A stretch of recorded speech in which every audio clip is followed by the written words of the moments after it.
Muy buenas tardes, Dios les bendiga a todos los hermanos y hermanas que nos están sintonizando, que nos están viendo desde sus casas, de sus hogares. Le damos la más cordial bienvenida a este conversatorio con nuestros pastores invitados que están en esta tarde con nosotros. Así que le damos la gloria a Dios y esperando de que estén bien allá en sus casas, que la estén pasando en estos días especiales de Semana Santa, en estos días especiales, ayer que se celebró la muerte de Jesús, recordando ese acontecimiento maravilloso. Pero mañana es un día significativo, un día que tiene un valor significativo de mucha importancia, de mucho valor para el cristianismo, que es la resurrección de Cristo. Y esta tarde vamos a estar conversando sobre ese tema, el poder de la resurrección de Cristo. Así que para introducir el tema, yo quiero que me permitan hacer una breve descripción sobre lo que ocurrió en esos días. Esto lo vemos en los evangelios, en el evangelio de Marcos, Lucas y Juan. Ahí encontramos las descripciones, los registros bíblicos de Cristo. Y me dirijo básicamente a Mateo capítulo 28, el versículo 1 al 10. Ahí pues el escritor Mateo habla de ese acontecimiento. Si ustedes me permiten leérselos, en el libro de Mateo, capítulo 28, encontramos cómo fueron los hechos, cómo fueron los acontecimientos descritos o narrados por Mateo. Vamos a ver, capítulo 28 de Mateo dice así. Permítanme un segundito, aquí ya lo encontramos. Dice: pasado el día del reposo, al amanecer, el primer día de la semana, vinieron María Magdalena y la otra María a ver el sepulcro. Y hubo un gran terremoto, porque un ángel del Señor descendió del cielo y llegando movió la piedra y se sentó sobre ella. Su aspecto era como un relámpago y su vestido blanco como la nieve. Y de en medio de él, y en medio de los guardias, y de miedo de él, los guardias temblaron y se quedaron como muertos. Mas el ángel respondió y dijo a las mujeres: no temáis vosotras, porque yo sé que buscáis a Jesús, el que fue crucificado. No está aquí, pues ha resucitado, como dijo. Venid y ved el lugar donde fue puesto el Señor. E id pronto y decid a sus discípulos que ha resucitado de los muertos, y aquí va delante de vosotros a Galilea, allí le veréis, y aquí os lo ha dicho. Entonces ellas, saliendo del sepulcro con temor y gran gozo, fueron corriendo a dar las nuevas a sus discípulos. Y mientras iban a dar las nuevas a los discípulos, he aquí Jesús desapareció al encuentro diciendo: salve. Y ellas, acercando, abrazaron sus pies y le adoraron. Entonces Jesús les dijo: no temáis, id y dad las nuevas a mis hermanos, para que vayan a Galilea y allí me verán. Muy bien, aquí pues se describe ese día, esa mañana, recordándole que la muerte de Jesús se dio un día antes del día de reposo. Por eso que estaban acelerados y preocupados por la sepultura de Jesús, y dice que lo entierran casi en horas de la noche, porque venía al día siguiente, era el día de reposo. Así que para nuestro calendario sería viernes, pues, que el Señor es crucificado y lo entierran en una sepultura como está escrito o profetizado en las escrituras.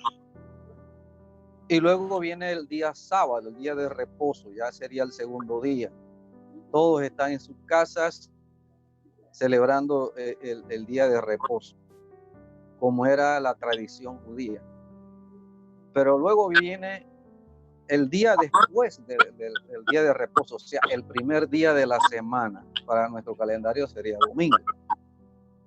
En sus primeras horas, como leímos, estas mujeres van al sepulcro no para ver si había resucitado. Ellas en su mente, en su corazón pensaban ver a Jesús muerto como cualquier otra persona, e iban a ungirles con especias y aromas. Y ellas iban pensando quién le iba a mover la piedra y cómo ellas iban a entrar al sepulcro, sabiendo de que había unas gran rocas en la entrada del sepulcro. Además de eso, esa piedra tenía un sello romano. Adicional de ese sello romano que nadie podía violar, había unos soldados romanos que cuidaban precisamente el sepulcro, porque ellos pensaban de que alguien pudiera robar el cuerpo de Jesús. Previendo eso, entonces ponen estos soldados. Ahora, ellas se encuentran con sorpresivamente ver la piedra removida. Ven, los soldados no están, y están asombradas y están ahí angustiadas, pero ahí aparece el ángel, dice la escritura, y le declara que Jesús no estaba muerto, que él está vivo. Gloria a Dios. Jesús se le presenta a ellas y le reitera nuevamente eso, y le dice que le diga a los discípulos que vayan a Galilea. Esto pues estaba ocurriendo allá en el sepulcro. ¿Qué estaba ocurriendo con los discípulos? Ya los discípulos, ellos estaban cada uno en sus casas, atemorizados, estaban con miedo de que a represalias. Ya algunos habían decidido volver a sus antiguos lugares donde ellos procedían. Había ya un par que iba camino a Emaús, y Pedro con otro grupo de discípulos ya estaban camino para ir a las barcas antiguas que ellos tenían y volver otra vez a su antigua profesión de pescador, porque ya para ellos no había esperanza, ya el maestro había muerto, ya no había otra cosa que hacer, todo se había perdido. Y lo interesante de esto es que Jesús se le aparece. Gloria a Dios. Se le aparece. Mire usted qué interesante. Ellos, los que van camino de Emaús, regresan. Los discípulos se reúnen. El Señor se les presenta con pruebas evidentes de que es Él, que no era un fantasma, que no era un espíritu, que es Él. Y Él se les presenta y come con ellos.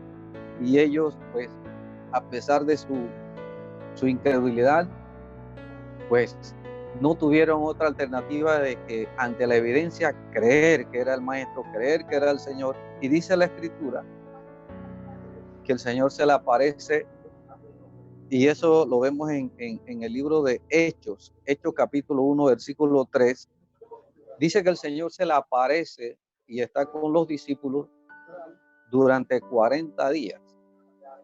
Hechos 1:3, ahí está. Y se le presenta con pruebas indubitables y además él en este periodo de tiempo les enseña sobre el reino, sobre lo que iba a venir, y además los lleva a ese monte donde él asciende a los cielos, pero previo a eso les manda a que ellos vayan a Jerusalén a esperar la venida del Espíritu Santo. El apóstol Pablo dice que aproximadamente eran 500 personas o quizás más. Es más, en primera Corintios capítulo 15, verso del 1 al 11, ahí el apóstol Pablo describe a quienes el Señor se le apareció, demostrándole de que era Él, de que Él era el resucitado, de que había vencido la muerte y que había salido del sepulcro y que Él estaba demostrando la realidad, el cumplimiento de lo que ya anticipadamente Jesús previamente le había advertido a ellos, porque el Señor se lo había advertido de que Él resucitaría el tercer día. Ahora bien, además de eso, el apóstol Pablo, ahí mismo en 1 Corintios capítulo 15, versos 54 al 58, hace una serie de declaraciones interesantes acerca de la victoria sobre la muerte, sobre el sepulcro, y que esa victoria es la victoria para el creyente. Entonces, eso me lleva a mí a plantear, como le compartíamos a los pastores, cuatro señalamientos. Uno, la resurrección de Cristo se convierte para nosotros los creyentes, para el cristianismo, una doctrina fundamental. Porque como él bien dice, si Cristo no resucitó, vana sería nuestra fe. Entonces, nuestra fe se sostiene sobre la base de la resurrección de Jesús. Segundo, además de eso, la resurrección de Jesús prueba la deidad de Cristo, o sea que Cristo es lo que realmente él decía, Él es Dios. Entonces, la resurrección de Cristo demuestra que Él es Dios, porque si Él no hubiese resucitado, era un hombre más.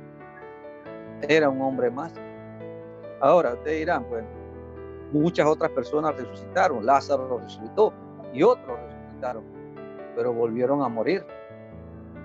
Jesús resucitó y resucitó para vivir para siempre, porque Él es Dios. Entonces demuestra la prueba de la deidad de Cristo. Pablo lo habla en Romanos capítulo 1, versículo 4.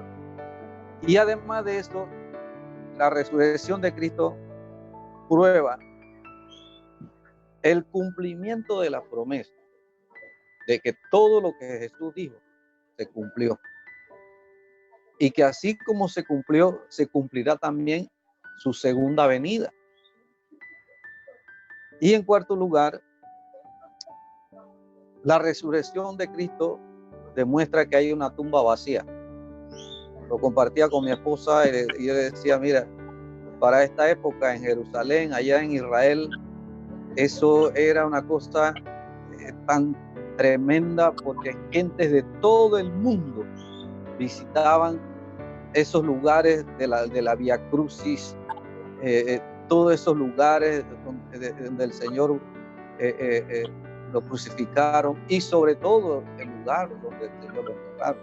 O sea, son lugares emblemáticos, lugares importantes para el cristianismo, pero que hoy están vacíos. Eso demuestra de que las ceremonias, las celebraciones, los objetos de valor religioso no tienen relevancia, porque de nada vale esas cosas Ahora hay que demostrar realmente lo que es el cristianismo, y es la fe. Entonces, esto hizo que los discípulos, o la resurrección de Cristo hizo que los discípulos fueran transformados de hombres del vulgo, de hombres sin letra, para convertirse en predicadores fervorosos, valientes, y pregonar el evangelio y la resurrección de Cristo a todo el mundo conocido en aquel tiempo. Entonces son razones que hoy, en la que vamos a celebrar la resurrección de Cristo, con los templos, dar su opinión. Amén. Amén. Bendiciones. Así que escuchamos a los pastores para que nos compartan sobre el tema, por favor. Adelante. Aleluya. Bueno, qué tremendo, qué interesante, porque el tema central del Evangelio y de nuestra fe está basada precisamente en la resurrección de Jesucristo. Y eso es el fundamento central que hace que nuestra vida tenga sentido, y que nuestra fe tenga sentido, y que nuestra predicación tenga sentido. Porque si buscamos el trasfondo histórico, los antecedentes, aparte de la Biblia, encontramos que los historiadores de la época, ¿verdad? Por lo menos hay un historiador que era del Imperio Romano llamado Tácito, que este era el historiador personal de Nerón, hace referencia a Jesús en su escrito, donde en el año 65 él manifiesta que existió un Jesús de Nazaret, y que ese Jesús de Nazaret fue muerto en el imperio de Tiberio César, y que fue crucificado por orden de Poncio Pilato, y que aparece, ¿verdad?, como un hecho histórico registrado aparte de la Biblia. Pero también hay otro historiador como Flavio Josefo, que es un historiador judío, pero que no era cristiano, sino que era un historiador de la historia de Israel. Él también escribe en sus escritos que dice que existió un hombre sabio de nombre Jesús, y su conducta era buena, y era considerado un virtuoso. Entonces vemos que aparte de la Biblia, y hay otros también historiadores que hablan de Jesucristo, pero lo interesante son estos dos, porque tienen que ver directamente con Jesús. Tácito porque era historiador romano, y Josefo porque era historiador judío. Y la escena está de que Jesús, cuando muere y resucita, Jesús era judío, y el que lo crucificó fue el Imperio Romano. Entonces aparece en la historia de ambos pueblos la realidad de Jesús. Quiere decir que Jesús es una realidad, no es un mito que solamente está en la Biblia y que solamente está en la historia bíblica, sino que también en la historia secular lo mencionan, y hay muchos escritos pues que narran la veracidad. Pero viendo la resurrección de Jesús, vemos que cuando Pilato y el Sanedrín trataron de desvirtuar la resurrección de Jesús, llegamos a la conclusión que solamente habían dos verdades: o Jesús estaba en la tumba, o Jesús resucitó. Entonces vemos que por más que Poncio Pilato y el Sanedrín trataron de desvirtuar la resurrección de Jesús, nunca pudieron comprobarlo, porque la evidencia más contundente para demostrar que los discípulos estaban predicando una mentira era presentar el cuerpo de Jesús, pero nunca pudieron poner la evidencia del cuerpo de Jesús. Al presentar el cuerpo de Jesús ya se hubiese terminado con toda esta situación y la persecución que los cristianos tuvieron a través de la historia. Entonces vemos que queda el otro argumento, que es que la tumba estaba vacía. Y que la tumba vacía, aleluya, eso es una gran verdad.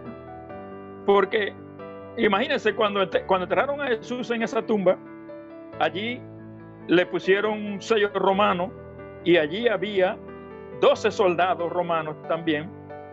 Y la ley romana, cualquiera que violaba un sello romano, eso también se castigaba con la muerte. Y cualquiera que matara a un soldado romano también, eso se castigaba con la muerte. Imagínense los discípulos todos atemorizados después de la muerte de Jesús. Ellos no iban a ser capaces de morir por un muerto. Usted no estaría dispuesto a morir por un muerto, ni nadie lo ha hecho. Y los discípulos pues no iban a hacer eso. Entonces, la conclusión es que Jesús resucitó. Jesucristo vive, Jesucristo es real, y eso es lo que hizo que los discípulos pudieran cobrar valor y que a través de la historia se ha demostrado que por esa verdad ellos fueron capaces de morir. Todos murieron, ninguno fue condecorado o fue dado medalla por predicar a Jesús, sino que todos murieron trágicamente, comenzando con Pablo, con Pedro, con Tomás. Todos murieron como mártires, porque esa verdad los impulsó. La verdad de la resurrección de Cristo fue lo que hizo que ellos, de hombres temerosos, se convirtieran en hombres llenos de valor para predicar a Jesús.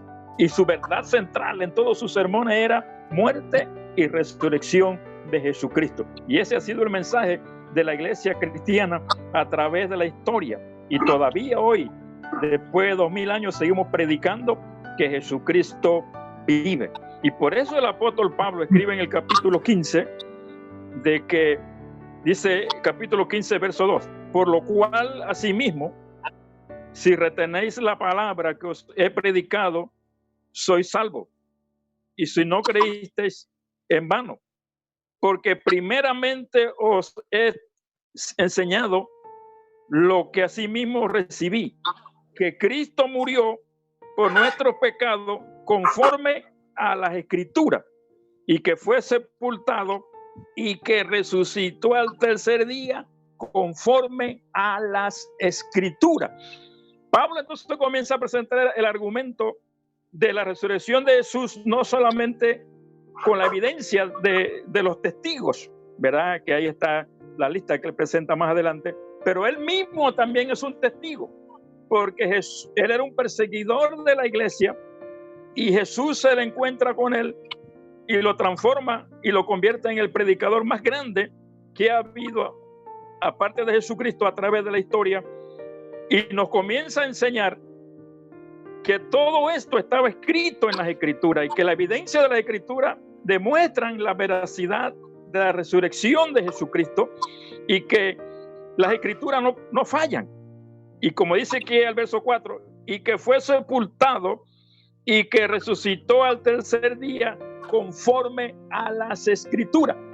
Desde los primeros libros, que es el Pentateuco, como dijeron los dos testigos que iban de camino a Emaús, ellos comenzaron a decir que nos abrió las Escrituras desde Moisés hasta los profetas, donde nos anunciaba su muerte y su resurrección. Entonces Pablo nos presenta otro argumento, el argumento de las Escrituras, y nosotros como creyentes nos basamos en la Biblia, no solamente como un libro histórico que es real, sino también como la palabra de Dios, en la cual podemos confiar de que la Escritura anunciaba que Jesucristo debía morir, pero que también debía resucitar. Y eso es lo que nosotros predicamos, y mañana pues celebramos ese acontecimiento tan extraordinario que marcó la vida de los apóstoles, que marcó la vida de la iglesia y que ha marcado la vida de todos aquellos que hemos creído en Jesucristo. Porque si creemos en un muerto que no ha resucitado, como dice Pablo, somos lo más dignos de lástima y lo más dignos de conmiseración. Pero bendito sea Dios, Pablo concluye de que es un hecho. La resurrección de Cristo es una verdad central y es lo que sostiene nuestra fe, y que Jesucristo no solamente resucitó, sino que también muy pronto volverá por nosotros. Por eso, iglesia, sigamos creyendo, sigamos manteniendo esa verdad en alto, que Jesucristo vive. Y todavía en la actualidad Jesucristo se sigue apareciendo, sigue hablando, sigue enseñando, aleluya, porque Él vive y está sentado a la diestra del Padre en el cielo. Gloria a Dios, gloria a Dios. Usted dijo algo importante, interesante, que me llamó la atención, y es que se manejaron dos teorías. Uh-huh. Una de ellas dice que, y es más, hubo por medio dinero, era Sí, de claro. que los discípulos habían robado el cuerpo de Jesús y lo habían escondido. Y el otro argumento que se usaba era de que las mujeres, cuando fueron a ver a Jesús, ellas fue a un sepulcro equivocado, fueron a otro sepulcro que estaba vacío. Entonces, esos argumentos desde aquel tiempo se manejan, están ahí, ¿no? Están ahí. No sé qué dice usted. Que son argumentos de que ellos trataban, ¿verdad?, de virtuar lo que los discípulos predicaban y enseñaban. Y sabemos, claro, que hubo soborno, porque los soldados fueron sobornados, porque los soldados testificaban que ningún, ¿sabe? Que los soldados romanos estaban entrenados para pelear. Y entonces, ¿cómo ellos se iban a dar a robar el cuerpo de Jesús de unos discípulos que eran campesinos, que no estaban entrenados? Entonces, para ellos era una vergüenza.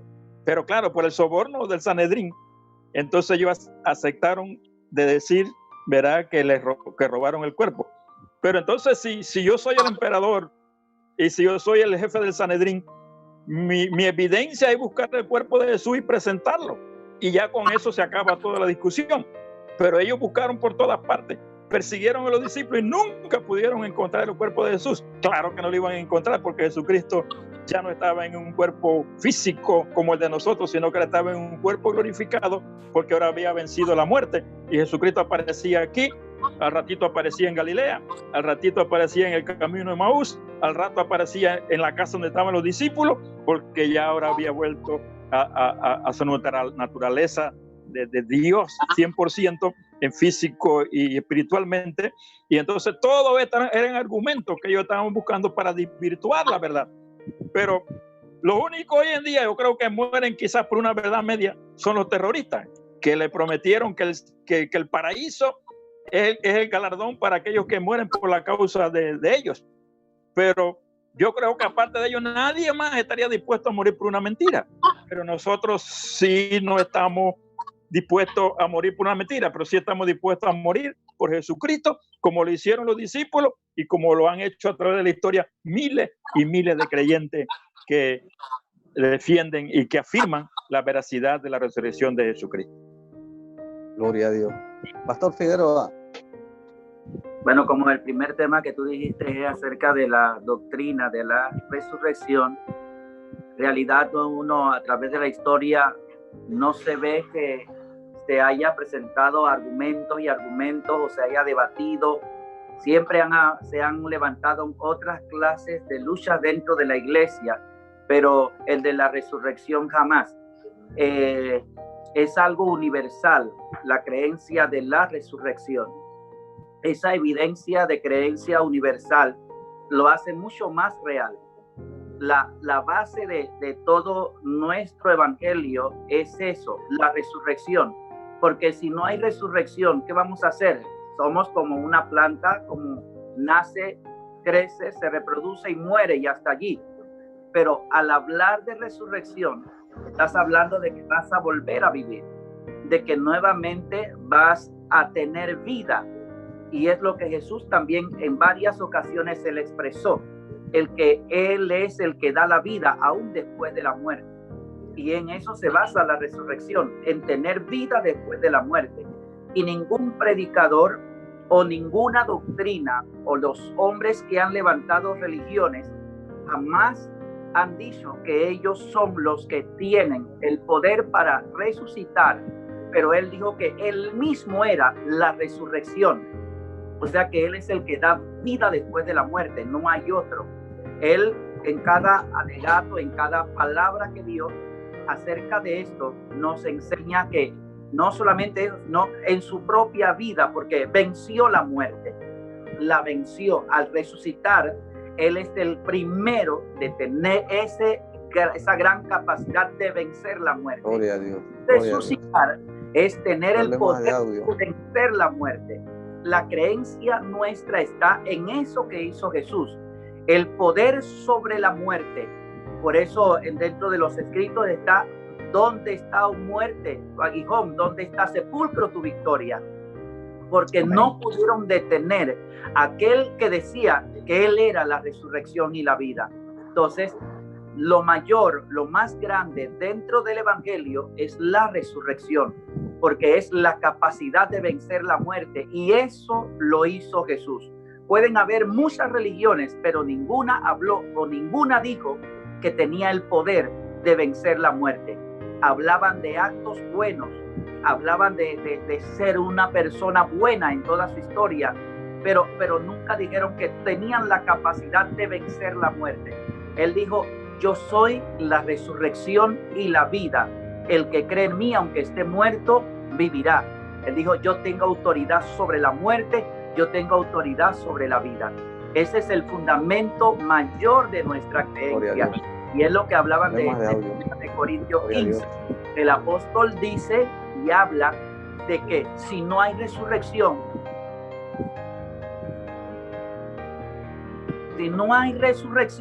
entonces no vale el que nosotros estemos predicando, no vale el que nosotros hagamos un esfuerzo. Así es, la así es. La doctrina de la resurrección es lo más importante, el fundamento dentro de la vida del cristianismo. Amén. Así es, así es. La resurrección de Cristo es el fundamento central, porque hace la diferencia entre todas las demás creencias, porque la resurrección nos garantiza de que también nosotros vamos a resucitar. Y como Pablo lo escribe por diferentes cartas, y cuando escribe a la Tesalonicenses dice: hermano, no entristezcáis por aquellos que han muerto, porque también ellos van a resucitar. O sea, que el único que estableció esa verdad, y que a través, como dice Pablo también en otra epístola, que así como en Adán todos murieron, en Cristo todos resucitarán. Y un día todos los seres humanos vamos a resucitar y vamos a estar delante del Señor a través de la resurrección de Cristo, porque como en Adán todos murieron, en Cristo todos resucitaremos. Amén, amén. Interesante. ¿Cómo nosotros podemos ahora plantear o replantear este tema, esta doctrina o esta realidad bíblica? Amén. En base a las circunstancias que estamos viviendo nosotros y el mundo entero. Bueno, una evidencia más, ¿verdad? De que lo que Jesús dijo, todo tiene cumplimiento, porque las escrituras no mienten. Jesucristo dijo que antes de su venida, o en el tiempo de su venida, habrían señales, y una de las señales es las plagas. Y ha habido muchas plagas a través de la historia, pero esta es una plaga universal, donde todos los países de la tierra han sido afectados y seguirán siendo afectados hasta que el Señor decida cuándo va a levantar esta plaga, como al faraón, ¿verdad? El faraón, Dios le mandó sus 10 plagas, y Dios la levantaba cuando él consideraba. Algunas duraron un día, otros 3 días, otros una semana, otros dependiendo de las circunstancias. Y esta plaga nos habla una vez más de que el plan de Dios es perfecto y todo tiene su cumplimiento. Amén, amén. Yo sé que hay mucha gente ahorita. Ahorita mismo en el ambiente nacional y mundial hay un temor, y el temor es el temor que tiene todo ser humano, el temor de la muerte, porque hablar de COVID-19 casi hablar de muerte. ¿Qué podemos nosotros decirle a la gente? ¿Qué podemos decirle nosotros? ¿Cómo el creyente ahora puede usar este momento, la coyuntura de la realidad que estamos viviendo, y llevarlo al mensaje de la resurrección de Cristo? Una de las palabras grandes de la Biblia, Antiguo Testamento y Nuevo Testamento, es que el Señor manifestaba y los profetas nos hablaban: tierra, no temas. Siempre una de las palabras que más se encuentra en la Biblia es que no temas. El temor es algo que invade. Dios o Jesús vino para que nosotros tengamos seguridad. Él nos ha brindado a nosotros seguridad en cada palabra que dio. Él nos ha dado a nosotros el valor y la fuerza en medio de cualquier circunstancia. Nosotros lo vemos en la vida de los apóstoles. Ellos no le tenían miedo a la muerte. Al contrario, ellos, cuando los amenazaron, los azotaron y le dijeron que no predicaran más, ellos dijeron: no podemos obedecer a los hombres, sino a Dios. Eso quiere decir que estaban dispuestos a morir. Y ellos sentían un gozo al morir, o sea, no había temor a la muerte. Ningún hijo de Dios o ningún creyente que sabe que está caminando de acuerdo a la voluntad de Dios debe tenerle temor a la muerte.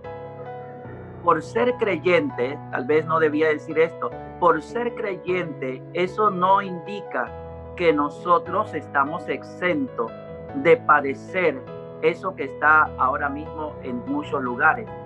Pero tener la seguridad de tener a Cristo en el corazón sí nos brinda a nosotros toda la confianza que tendremos vida después de la muerte. Vieron, hubo un profeta que murió de una enfermedad. Eso quiere decir que ser cristiano no te libra de situaciones que hay a tu alrededor, pero tener a Cristo te libra de la muerte espiritual. Te da la confianza de que vas a tener vida después de la muerte. Esta parte tal vez no es tan fácil, pero es una realidad. Nosotros debemos estar seguros de lo que somos. Somos hijos de Dios. Debemos estar seguros de nuestra conducta. Caminamos como hijos de Dios y estamos seguros que nuestro destino es la vida eterna. El apóstol Pablo dijo: ya he hecho todo. Me espera la corona que el Dios fiel ha preparado allá en los cielos. Y es que él tenía seguridad que iba hacia allá arriba. O sea, tener temor a la muerte no es algo que la Biblia nos enseña a nosotros. El apóstol también dice: para mí el vivir es Cristo y el morir es ganancia. Así es que en esta manera yo podría decirle a los hermanos: no deben tener temor si caminas con Jesús. Él te cuida, Él está contigo. Él puede permitir que te ocurra eso. Tiene poder para sanarte. O puede, así como lo hizo con el profeta, permitir que mueras a través de eso. Pero hay una seguridad. Nosotros somos gente que va a tener vida eterna por medio de Jesucristo. Todo lo que hay en este mundo es pasajero. Todo lo que nos brinda este mundo es por tiempo limitado. Pero lo que Cristo nos brinda a nosotros es eterno. Tener a Cristo es tener la eternidad. Entonces, pudiéramos pensar o llegar a cierta conclusión de que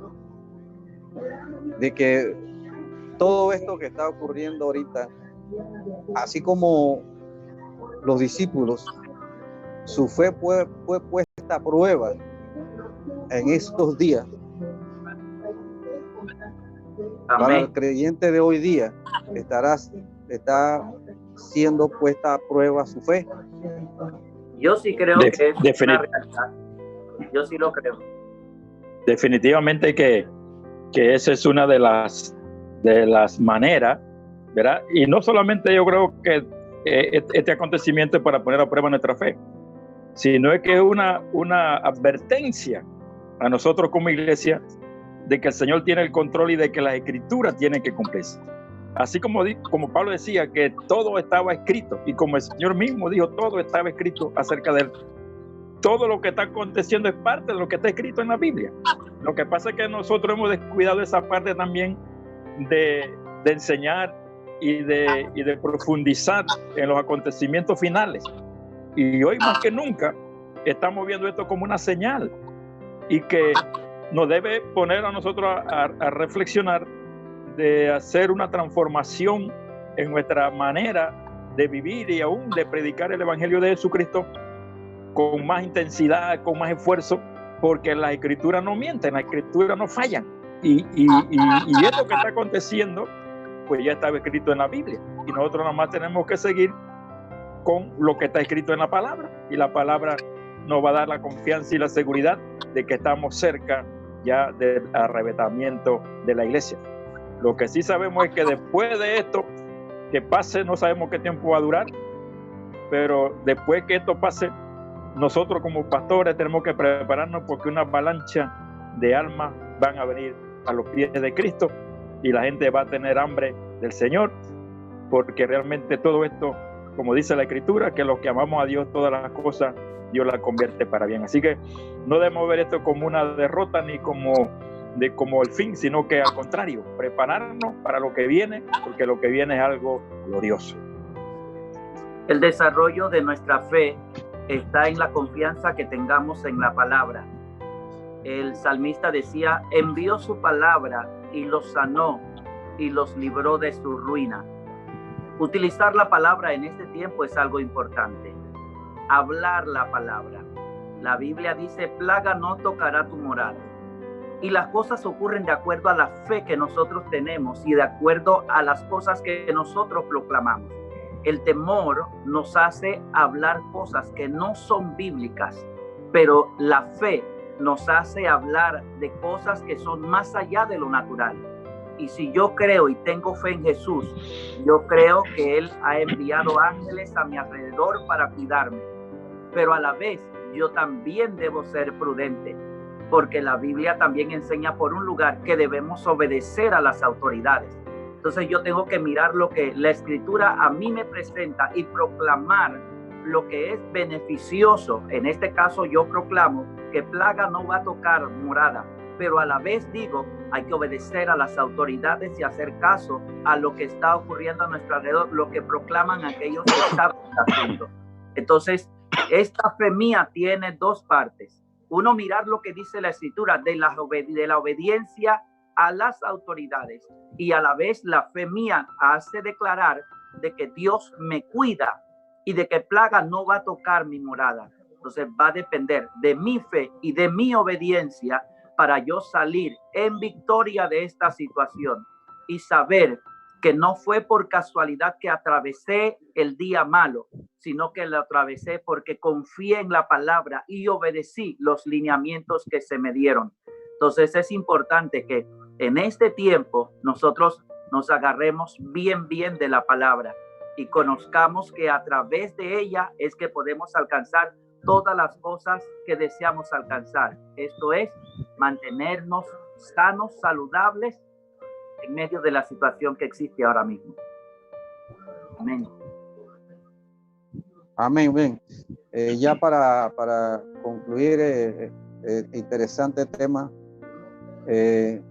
En los próximos 5 minutos que nos quedan, para que los pastores nos den un saludo final y tomemos unos minutos para orar al Señor.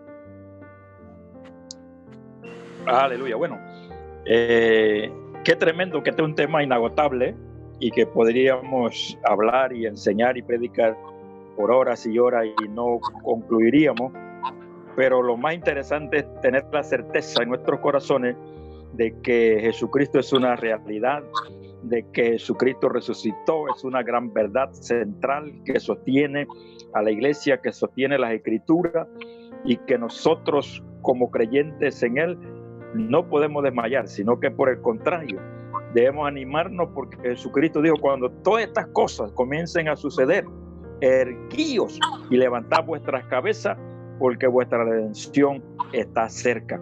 Por eso no es el momento de estarse lamentando ni llorando, sino que es el momento de levantar nuestra cabeza y mirar hacia el cielo y creer que dentro de poco Jesucristo aparecerá por nosotros.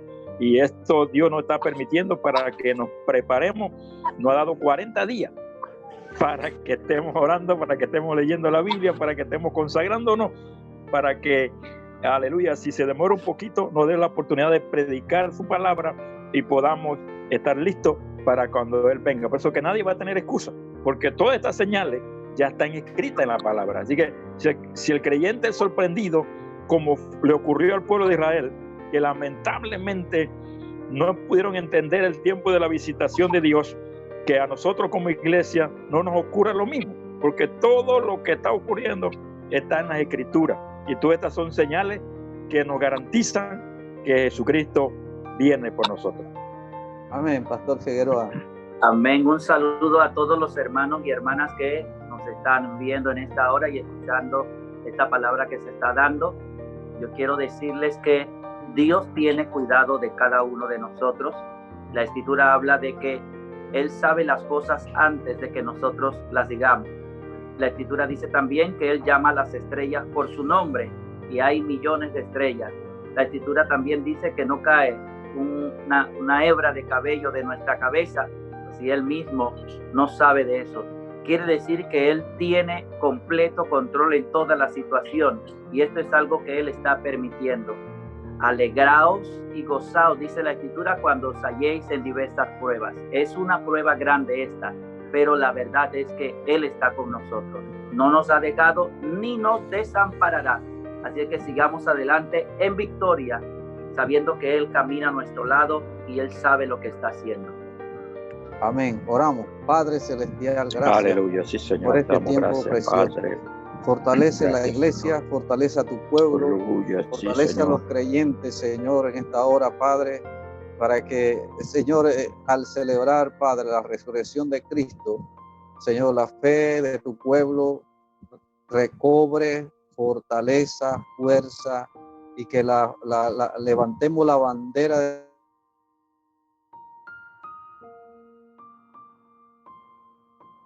Jesús.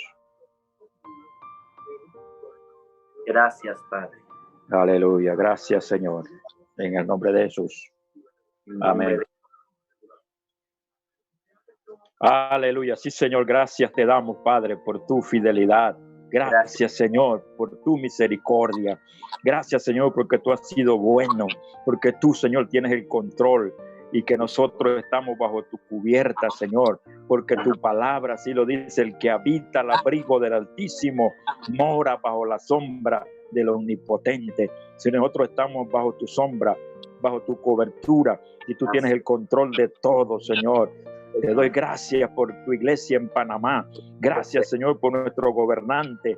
Gracias por el presidente de la República. Gracias, Señor, por el equipo de salud que está haciendo su trabajo, Señor.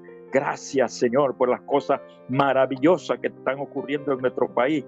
A pesar de esta situación, Dios, tú estás operando y haciendo milagros en vida, en instituciones, en el gobierno y en todas las áreas, Señor. Está moviendo tu mano poderosa, Señor. Te damos gracias, Padre, en el nombre de Jesucristo, tu Hijo amado. Aleluya, gracias. Amén. Bueno, damos gracias a todos los hermanos por permitirnos el privilegio de poder entrar a sus hogares, de poder compartir con ustedes. Y ya muy pronto nos vamos a ver, hermanos, en nuestras iglesias. Claro que la cosa no va a ser lo mismo. Vamos a tener que usar algunos mecanismos, pero lo importante es que pronto ya nos vamos a ver y prepararnos para ir con nuestro Señor Jesucristo. Que Dios le bendiga, Pastor Figueroa. Unas palabras finales. Amén. A Dios le bendiga a todos. Muchas gracias por estar atentos a esto y que Dios los guarde en todo momento y en todo tiempo. Paz. Amén.